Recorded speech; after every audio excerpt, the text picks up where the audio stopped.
जय श्री कृष्ण।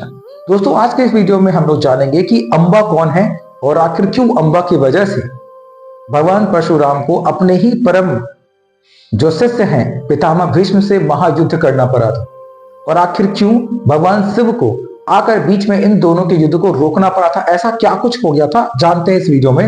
वीडियो के अंत तक हमारे साथ बने रहिएगा जिससे कि मैं आपको ये सारी इंफॉर्मेशन दे पाऊं।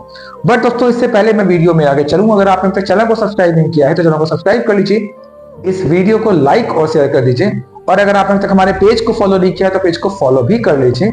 और अगर हमारे लिए कोई भी सजेशन हो तो कमेंट बॉक्स में कमेंट जरूर करिएगा। आने वाले वीडियोस में डेफिनेटली दोस्तों मैं कमेंट को कंसीडर करूंगा। कि हस्तिनापुर में विचित्रवीर्य के विवाह हेतु पितामह भीष्म काशी चले जाते हैं, जहां पे वो काशी की 3 राजकुमारी अंबा, अंबिका और अंबालिका, इन 3 के सामने विवाह का प्रस्ताव रखते हैं। किंतु अंबा भीष्म के साथ आने से मना करती है वे कि उन्हें साल्वराज से प्रेम है और वो साल्वराज से ही विवाह करेंगे।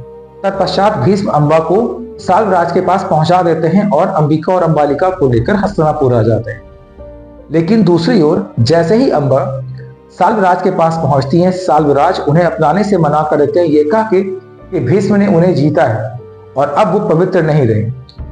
इस बात से क्रोधित होकर, कुपित होकर अंबा वापस से हस्तिनापुर आती हैं और भीष्म के सामने विवाह का प्रस्ताव रखती हैं, क्योंकि पितामह भीष्म ने उन्हें जीता था। तो वो विवाह का प्रस्ताव भीष्म के सामने रखती है कि वो भीष्म से विवाह करना चाहती है, लेकिन भीष्म तो प्रतिज्ञारत थे, तो वो इस विवाह के लिए मना कर देते हैं कि वो अंबा से विवाह नहीं कर सकते।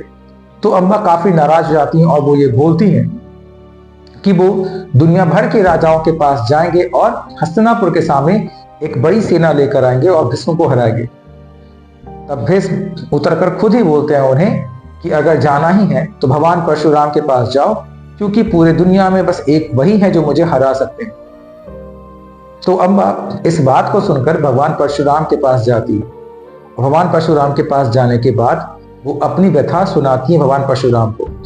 भगवान परशुराम उसकी बात को मानने से मना कर देते हैं, क्योंकि उन्हें यह भरोसा ही नहीं होता कि भीष्म कुछ भी बुरा कर सकते हैं, कुछ भी गलत कर सकते हैं।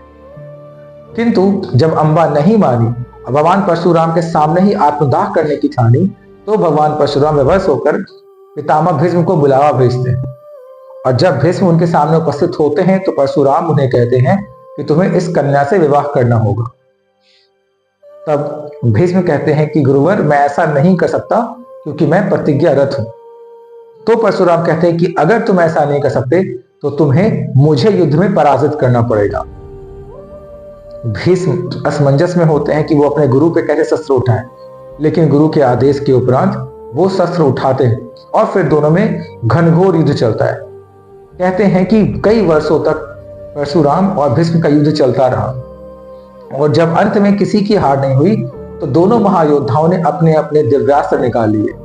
भगवान परशुराम ने परशु और पितामह भीष्म ने अपना ब्रह्मास्त्र उठा लिया। और जब ये दोनों शस्त्र टकराने वाले थे, क्योंकि इनके टक्कर से पूरी की पूरी धरती नष्ट हो जाती, तब खुद महादेव उपस्थित होकर इनके युद्ध को रोकते हैं। और तब अंबा महादेव से कहती हैं कि उनके साथ अन्याय हुआ है, वो उनके साथ न्याय करें। तो भगवान बोलते हैं कि वो कभी भी किसी भी तरह के द्वेष को आशीर्वाद नहीं देते। भगवान कभी किसी भी द्वेष को आशीर्वाद तो नहीं देंगे, किंतु अंबा को यह वरदान जरूर मिला था कि एक दिन वही भीष्म की मृत्यु की वजह बनेगी। और तब भीष्म भी अंबा को यह वचन देते हैं कि युद्ध भूमि में वो जब भी जिस भी रूप में उपस्थित हों, उनके सामने भीष्म अपने हथियार डाल देंगे, अपना शस्त्र त्याग देंगे, शस्त्र नहीं उठाएंगे। और यह कहकर अंबा भगवान से बोलती है, भगवान शंकर से कहती है कि अगर ऐसी बात है तो वो इस जन्म में जीना अब नहीं चाहती, उसे एक दूसरा जन्म दिया जाए।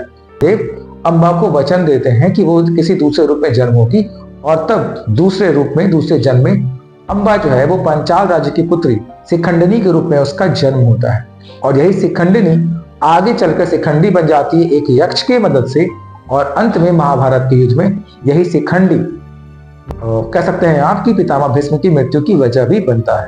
तो दोस्तों, मुझे लगता है कि वीडियो इन्फॉर्मेटिव लगी होगी, आपको इन्फॉर्मेशन मिला होगा। आपको अगर वीडियो अच्छा लगा हो, आपको इन्फॉर्मेटिव लगा हो, तो वीडियो को लाइक करना मत भूलिएगा, इसे शेयर करना मत भूलिएगा। Thank you for watching. जय श्री कृष्ण।